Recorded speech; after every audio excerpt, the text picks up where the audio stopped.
guys, welcome back here to Intuitive Angling, and appreciate you guys joining me for the episode today. And guys, I know what your biggest struggle is in bass fishing, and I'm here to help out a little bit with it. Bass fishing is a hard sport. That's the thing that you got to realize about it. Unless you own a private farm pond or a private lake or something like that, or unless you live on a golf course and have a private golf course lake to fish, if you're in the real world of bass fishing like most of us are, and you have to fish public bodies of water, it's difficult to do, and it's a struggle more than not. So I know what your biggest struggle is. I'm going to help you guys out with that in today's video, and we're going to dig into that. Also, guys, a couple quick housekeeping tips we get started here. Just a reminder, my Solar Bat sunglasses, guys. Solar Bat has extended the sale throughout the entire month of July, the 250th anniversary sale. You can get them at 50% off, guys, through the end of July. We've only got about another week and a half in the sale. Half price on all the glasses, my RB2s or 3s, 3 different frame styles, colors, bunch of different lens colors. Optical clarity's awesome on the things. I'll have the Solar Bat link in the description, and if you use the promo code RandyB, you get free shipping and handling. And also, guys, real quick reminder, anybody interested in booking a private on-the-water lesson with me, just go to my Facebook page, Intuitive Angling with Randy Blaukat, and shoot me a private message for details, so appreciate that. Okay, one of the things that I always tell people, it's like, I know what it's like not to catch fish. I know how frustrating it is. Everybody, gets upset about it. It's inevitable. It's going to happen. But one of the things you got to realize is it happens to everybody. I don't care who it is. It happens to top pros. Everybody is going to struggle catching fish, on occasion. Sometimes more than others, depending upon your skill level. But I don't care how good you get. Even if you're at the pinnacle of the sport, you're going to have days where you struggle. So the goal is to have fewer and fewer of those days all the time where you struggle. So let me tell you guys what I understand and why I know is your biggest struggle that you may or may not even realize it. And that is, you have to accept the fact that you cannot control the fish.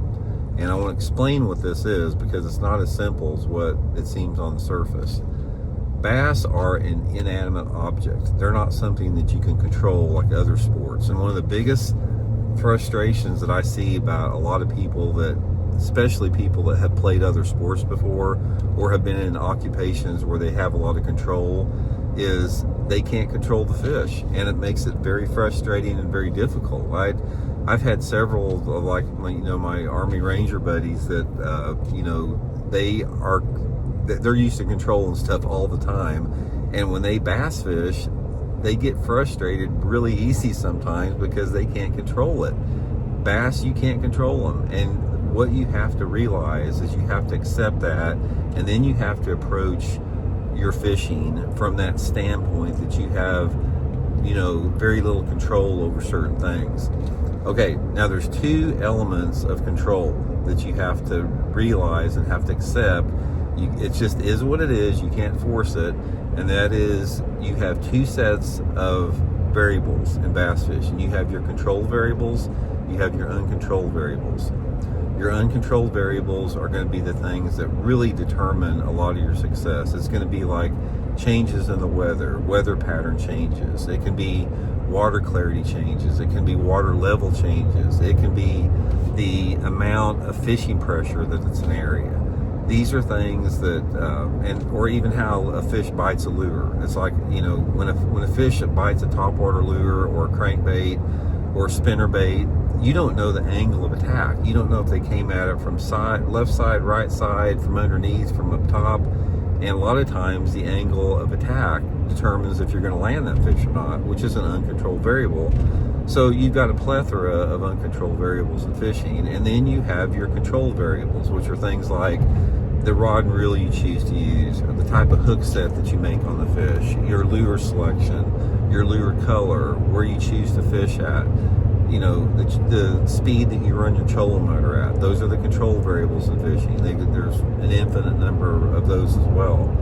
So the thing that you have got to do in bass fishing is you have got to take control of as many of those control variables as you can. That's something that you can do that you will notice a marked increase in the consistency of how many bass you catch. So some of the things that's going to help you out on this, guys, that you have control over is make sure that your tackle is in perfect condition and perfectly organized. If you have your tackle perfectly organized and everything set up just right, the efficiency alone off of that, you're going to notice a big success in it. It's also therapeutic, guys. Working on tackle and organizing tackle is very therapeutic. That's one thing that you have to do. The next thing you have to do is your control variable that's going to help you out is you have got to master the knowledge of seasonal patterns and movements. That's a control variable too, because once you do that, it puts you in the high percentage areas of where you want to fish at. And the more you are in a high percentage area and the less that you are in dead water or semi-dead water, you're going to catch a lot more fish. And that's the big thing about fishing in general, guys. A lot of the people that are really successful, good bass anglers, they are good like that because they put themselves around most of the fish. So that's one thing that you've got to learn to do. Another variable that I talk about a lot that, you know, people sweep under the carpet a lot of times is your boat positioning and casting skills. And you hear me talking about this a lot, guys. If you watch my channel, you hear me talking about, you know, water temperature, water clarity, and then boat positioning skills and casting skills, because it makes a massive difference, guys. It's like the control variable of casting and how you position your boat and the speed that you work your boat, all of that stuff adds up to how many fish you're going to catch. If you can't put your lure where you want to put it, you're going to catch a fraction of the fish. If you can't land that lure quietly, you're going to catch a fraction of the fish. If you can't put your boat in the position to make that cast at the right angle, you're not going to catch as many fish.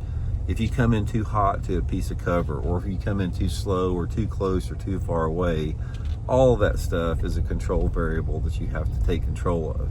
And the list goes on and on. So that should give you some peace of mind, is that half of the battle out there is you have complete control over it, of your, you know, the inevitability with it. Now, the other part, when you talk about uncontrolled variables, this is something that you have to really approach from a mental standpoint, because some of the things are just super frustrating. Guys, I can't tell you how many tournaments that I probably would have won if it hadn't have been like for, say, local anglers coming in on where I was fishing that had seen me fishing there the day before. I've had a lot of situations where I was just whacking them, like the second day of the tournament, and I'd see some guy over there sitting on a point looking at me, and then the next day I'd get back there and there's that guy that he'd been there since daylight whacking on, you know, after seeing me catching them. That's one thing with it. Another thing with that, I've had a lot of situations where in practice I was just smoking in practice. Say we had some, you know, cloudy conditions and it was a little bit windy, and then I was just hammering the fish, and then the very next day a cold front came through and it got bright and sunny and you lost your wind, or the wind switched 180 degrees and the fish completely quit biting. Let me give you one prime example of a controlled variable. This is a very, very good illustration of it. I was fishing a FLW tournament down at Beaver Lake in Arkansas quite a few years ago, actually. It was a May tournament, and the last day of practice, I was fishing a floating worm, and it was sort of perfect conditions for it. There wasn't much wind at all. Water was really clear, gin clear water where I was catching them on. I was catching them on actually a green pumpkin floating worm, and it was just unbelievable. I was getting bit just constantly. I had my hook cut off, and I'd be fishing that floating worm in clear water, and you'd see those fish coming up out of nowhere and grabbing the thing and swimming off with it. And I could see them all do it. They were all quality fish. I mean, tournament winning type fish. I couldn't even sleep that night. I was so excited about it because I had the area to myself. I had the bait. I had the technique. It was just, I just basically was saying to myself, I'm going to win this tournament. Am I going to win it by 5 pounds, or am I going to win it by 20 pounds? Of course, that night we have this massive cold front goes through. The wind switched 180 degrees from the south to the north. Instead of the clouds, we had bright bluebird skies, super bright bluebird skies, and the temperature dropped about 20 degrees. I went out there the next day, guys, and it's like they wouldn't even look at it hardly. It's like I went through all the areas that I got bit, and I didn't see anything. There was no fish following it, nothing. And about noon, when it started warming up a little bit, I started getting some fish following the thing. And what they would do is they would, once that sun got up and it got a little warmer, they'd slowly swim up to the worm. And I could see them because it was completely calm and the water was clear as a swimming pool. They would bite the tail of the worm and they'd swim off with the floating worm with the tail of the worm in its mouth. And the hook wasn't anywhere near the tail.